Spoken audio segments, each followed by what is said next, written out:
దేవునికి స్తోత్రంలో ఈనాటి ధ్యానాంశము అపోస్తలుడైన పౌలు ఫిలోమోను యొక్క విశ్వాస జీవితమును ప్రశంసించుట. ఫిలోమోనుకు రాసిన పత్రిక 1:4-7 ఫిలోమోను ప్రేమ ప్రభువునందు విశ్వాసం కలిగి ఉన్నట్లు పౌలు విని ఉన్నాడు. పరిశుద్ధుల ఎడల ప్రేమను కలిగి ఉండటాన్ని బట్టి పౌలు ప్రశంసిస్తున్నాడు. ఫిలోమోను అతని యొక్క మంచి లక్షణములు చెరలోనున్న పౌలు వరకు చేరినవి. దేవుని ఎడలను తోటి విశ్వాసుల ఎడలను ప్రేమ విశ్వాసం కలిగి తన ఇంటిలోని పరిశుద్ధులకు సేద తీర్చుచున్నాడు. ఎడారి లాంటి ఈ లోకంలో ఫిలోమోను గృహము క్రీస్తు ప్రేమ ఆతిథ్యములకు ఓయాసిస్ లాంటిది.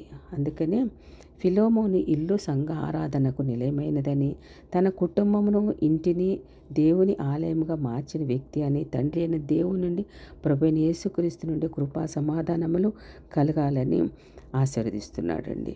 ఎడారిగా ఉన్న విశ్వాసుల హృదయములకు విశ్రాంతిని అనుగ్రహించుచున్నాడు. అందువలన పౌలు దేవునికి కృతజ్ఞతాస్తుతులు చెల్లించుచున్నాడండి. అట్టి మంచి ప్రేమ గల వ్యక్తికి విశ్వాసముతో లేఖ వ్రాస్తున్నారు. ఫిలోమోనుకు కలిగి ఉన్న ప్రేమ విశ్వాసములను బట్టి పౌలు చాలా ఆనందిస్తూ ఉన్నాడు.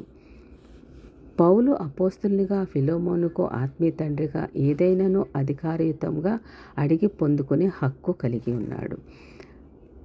అయినను ఒనేసిము నిమిత్తము అతనిని క్షమించమని ప్రాధేయపడుతున్నాడు ఫిలోమోన్ని.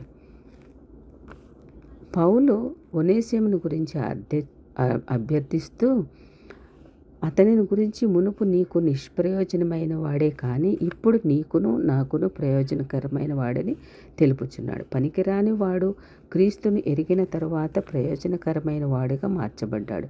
క్రీస్తు శక్తిలో ఉన్న మర్మం ఇదే. నిష్ప్రయోజకులను ప్రయోజకులుగా మార్చుటయే క్రీస్తు శక్తిలో ఉన్న ఔన్నత్యము.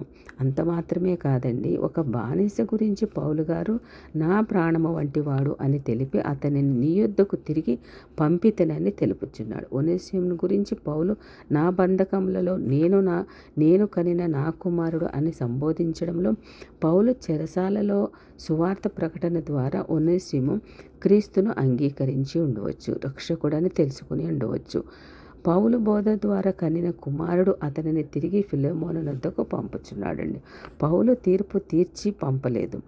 తీర్పు తీర్చుటకు ఫిలోమోనుకే అవకాశం కల్పించున్నాడు. అయితే అతను తీర్పు తీర్చు క్రైస్తవ ప్రేమతో కూడినదే ఉండవలనని అభ్యర్థిస్తున్నాడు. ఒనేసిము పౌలునకు చెరసాలలో ఎంత ప్రియుడై ఉండవచ్చునో అర్థమవుతుంది కదండి. అందుకనే మరి బ్రతిమలాడుతూ చిన్నవాడైనప్పటికీ కూడా అతనిని గురించి ఎంతో ఔన్నత్యముగా మరి ప్రేమ కలిగి చెప్తున్నాడండి. ఆమేన్.